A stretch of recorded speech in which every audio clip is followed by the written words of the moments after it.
Mataji. Good morning, everyone. Let's bow down to Shri Mataji, raise our Mother Kundalini, and put Bandhan.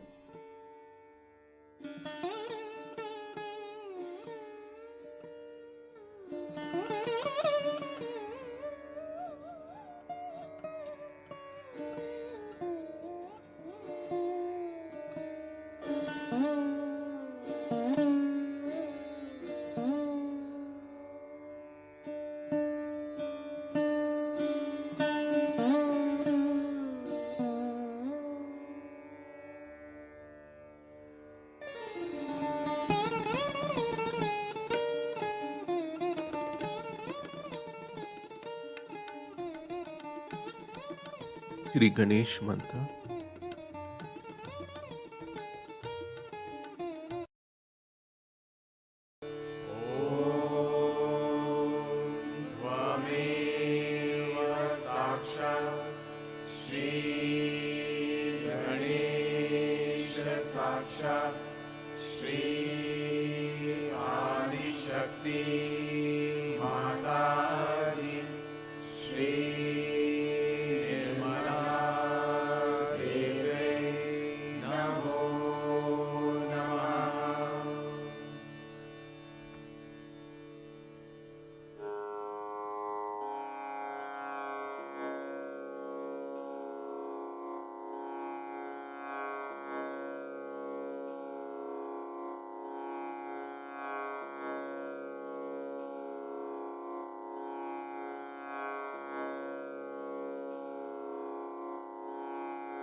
Let us bring our attention on our Sahasrara.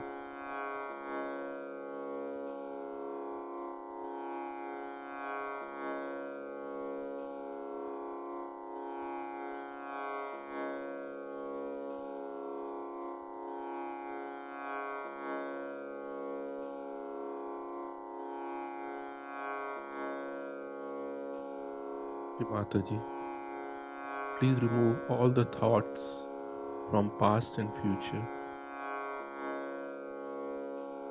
Kindly bring our attention into the present.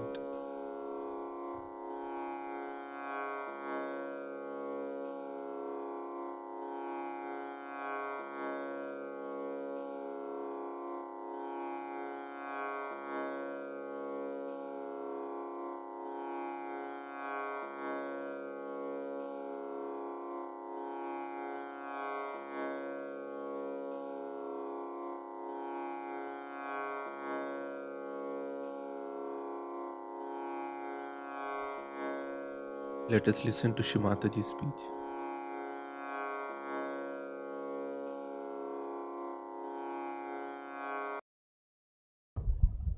Yesterday, I met a lady and she told me that she was seeking God. I said, what do you think of God? What are you seeking?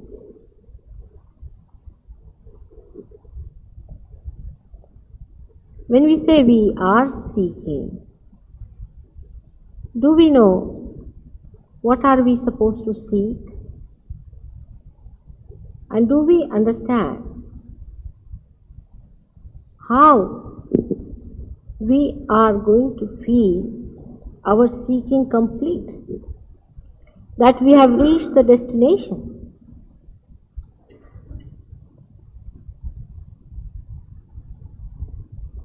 As last time I told you, that seeking has to be genuine from a genuine heart. And that you cannot purchase or you cannot put in effort about it. But today I would like to tell you What are we seeking?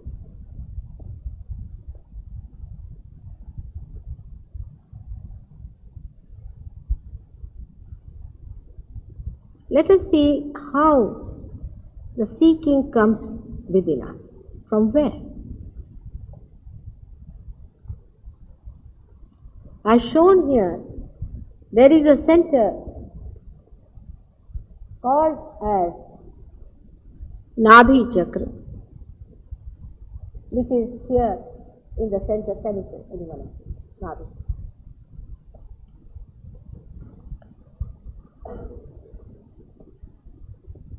Which is placed in our spinal cord.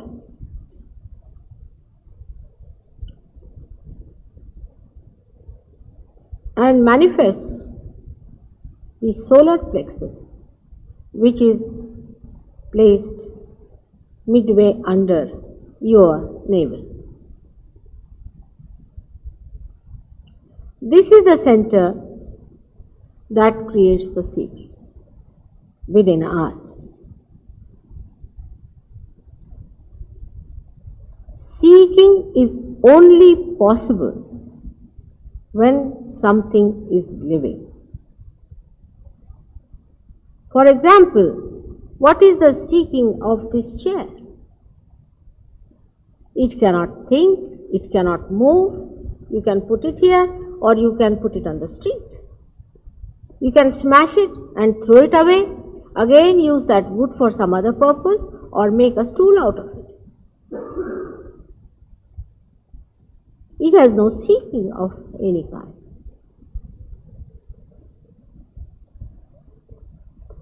Only when a thing becomes a living being, like a amoeba, you can take a unicellular ant,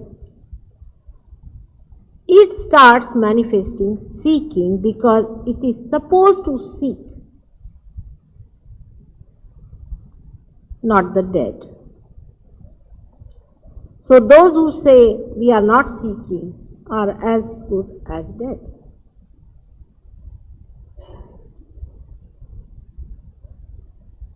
Those who say we are seeking are living and also kicking. The little bit, if you understand that a desire is created within a little animal called as amoeba by giving him hunger. Just think of it. It has no brain. It has just a small nucleus. But it can feel it is hungry. It has to eat something to grow. It also knows it has to reproduce.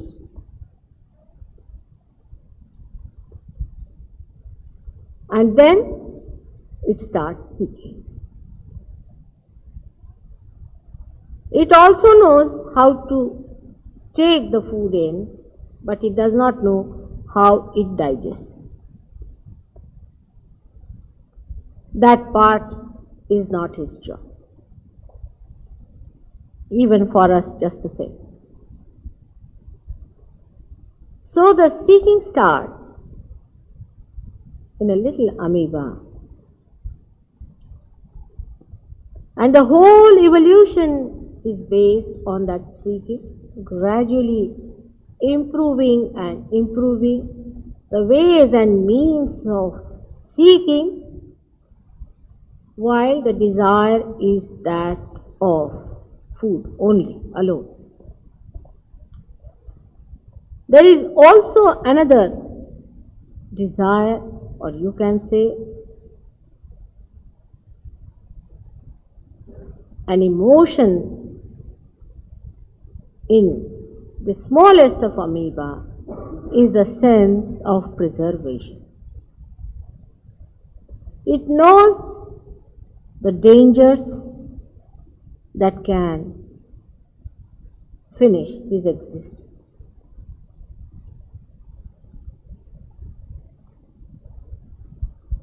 When this little amoeba becomes a human being, in thousands and thousands of years. Then the seeking is changed. In the beginning, it starts, of course, the food seeking is still there. That's the basics. You must have food to begin with. Of course, the methods are improved, changed, evolved for the seeking of food, but there is also a great understanding of how to preserve yourself and your clan.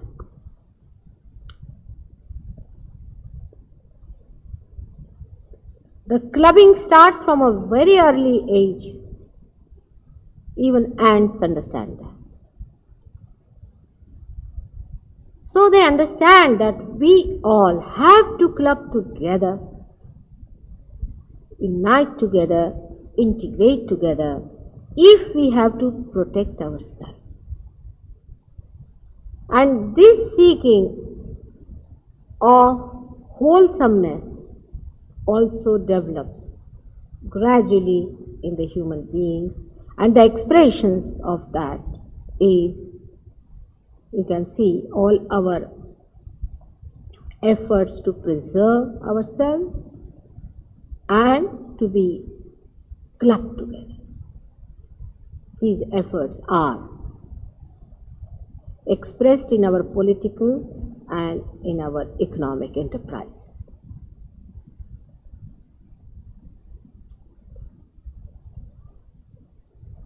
Now, in the human being, a new seeking starts, is to have power over others. Animals do not seek power, they have. For example, a tiger is much more powerful than, say, a poor rabbit. He is born like that. And a rabbit does not want to become a tiger. He does not try. Like every Dick, Tom and Harry would like to become a prime minister. But a rabbit would not try to be a tiger. He understands, I am a rabbit and I must develop my means of defenses and my means of offenses by which I exist. In the same way the tiger acts. He is aware of his powers and also he is aware of his limitations.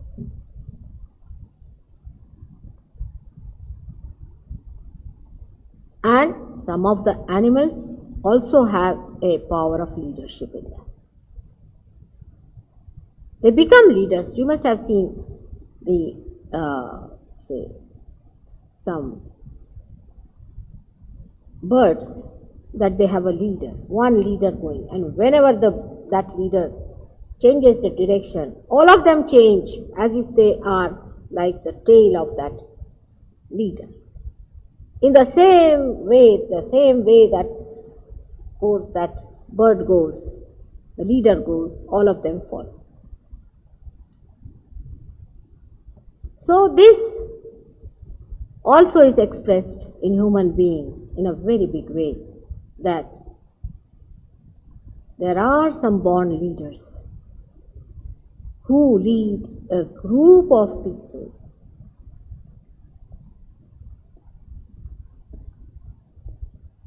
to some destination in which they fulfill the seeking of that group. Now the seeking of the groups could be money, mostly it is. Now money, animals don't understand.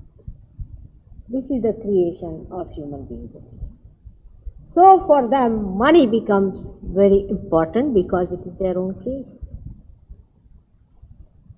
We had barter systems, but then we thought it is better to have some sort of a medium which will convert one good into another, so we start the money. So the focus of man's attention from food goes to power, and from power to money. Sometimes if somebody has lots of money, then he wants to have power. It's but natural. There's nothing wrong in it as such. Fundamentally, it is a thing which is natural for human beings to run after money and then run after power, or vice versa.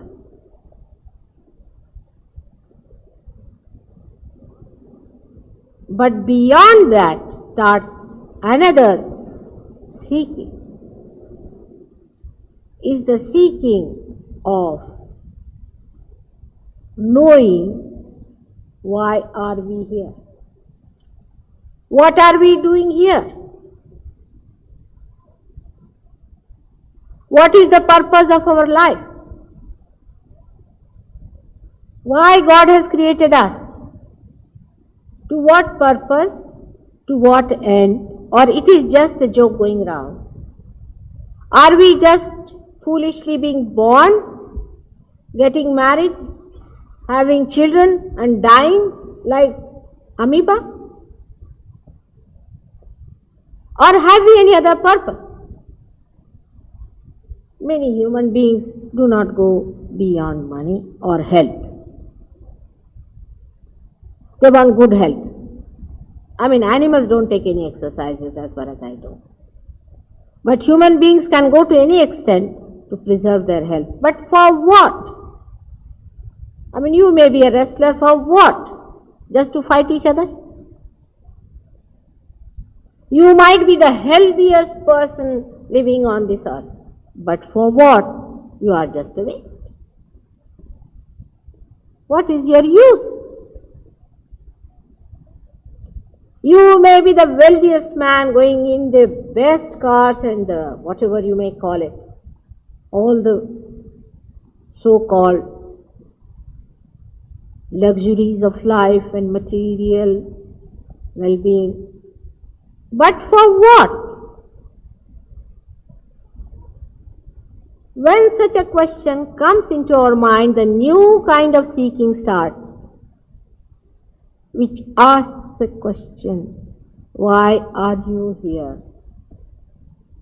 Are you here just to run in this rat race, morning till evening, earning money and earning power, and doing all useless activities, pleasing others, to show off your money or to extract some money from others? Is that the aim of your life? Now this is the beginning of the fourth inquiry, or the fourth dimension in your awareness. This inquiry is also the flowering of the same rudimentary thing called as hunger. Hunger for spirituality, hunger for God, hunger for higher things of life. It starts with it. That I call is the genuine happiness.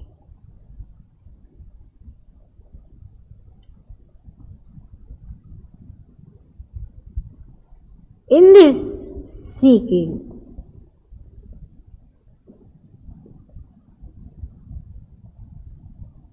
we get confused.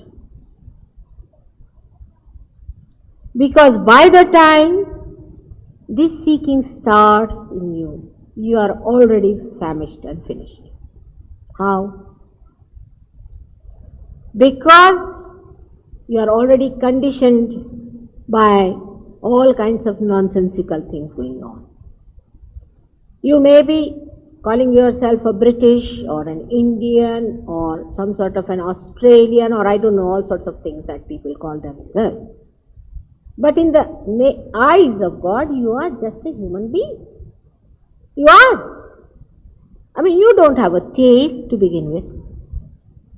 And you don't have your head bent down like this, you have a head upright.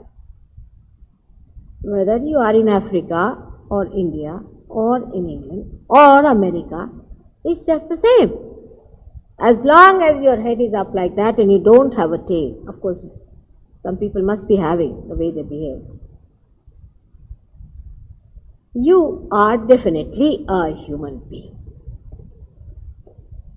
And if a human being, if he is evolved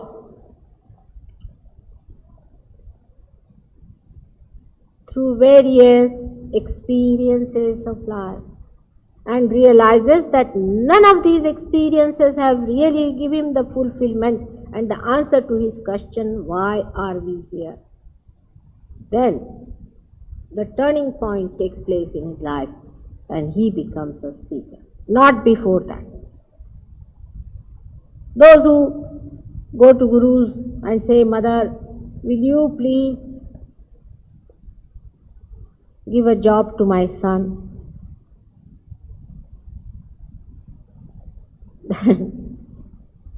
You don't know what to say. You should say to such a person, now, my child, you are not yet fit, you are not yet mature to come down here. Or if you go to someone to ask for, say, a diamond ring, or anyone says that I give diamond ring in the name of God, and you are quite satisfied with such an answer, then you are no good as a seeker. No, useless for Sahaja Yoga especially. Or somebody who says, I will cure you, and for curative you go to someone. All right, a person may cure you, but you are no good as a seeker. Why should God cure anyone who is not seeking God?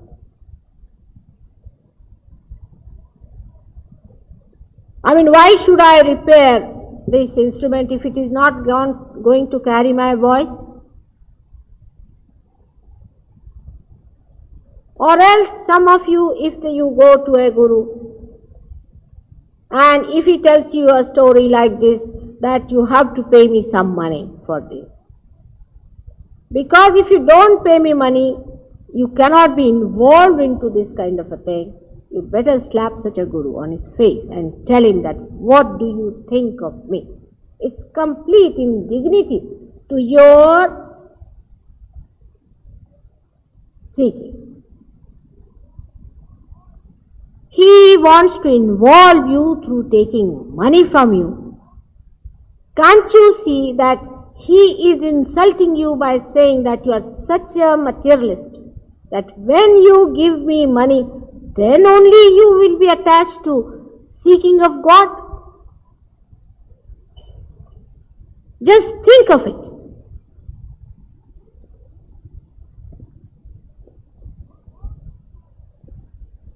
All such arguments people give you, and if you accept them, and if you follow such gurus, you cannot mature for seeking.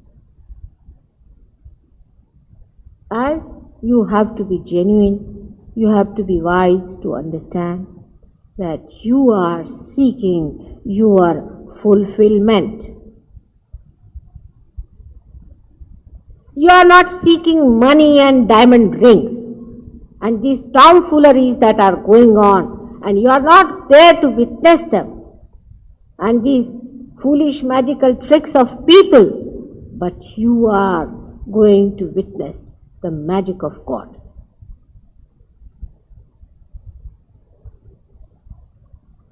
Then in the seeking also you must know that if God is the universal being, anybody who professes that we are the chosen ones and nobody else can be a chosen one, or he was the only prophet and he was the only God, and because he belonged to some organization, is nothing but absurd fanaticism and ugliness. Do not deceive yourself. Please try to understand. Self-deception will never be forgiven by God. Amoeba, does he deceive himself if he sees the food there? Does he? Or a lion, or even a frog. It has such a little brain. It understands what it is seeking. Will he deceive himself? But human beings deceive themselves morning till evening.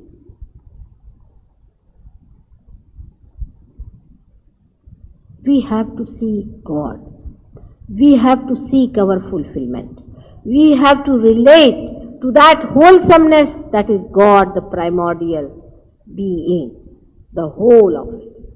This is what we have to seek. You are created for that.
us.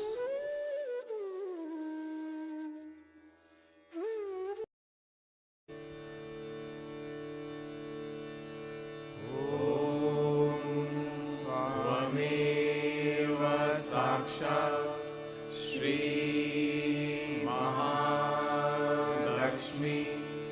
Mahasaraswati Mahakali त्रिगुणात्मिका kundalini साक्षात् श्री आदिशक्ति माताजी श्री निर्मला देव्यै नमो नमः। ॐ त्वमेव साक्षात् श्री कल्की साक्षात् श्री आदिशक्ति माताजी श्री निर्मला देव्यै नमो नमः। ॐ त्वमेव साक्षात् श्री कल्की साक्षात् श्री सहस्रार स्वामिनी मोक्षप्रदायिनी माताजी श्री निर्मला देव्यै नमो नमः।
Wish Mataji for this beautiful collective meditation. Wish Mataji. Let's bow down to Shri Mataji and take Bandhan.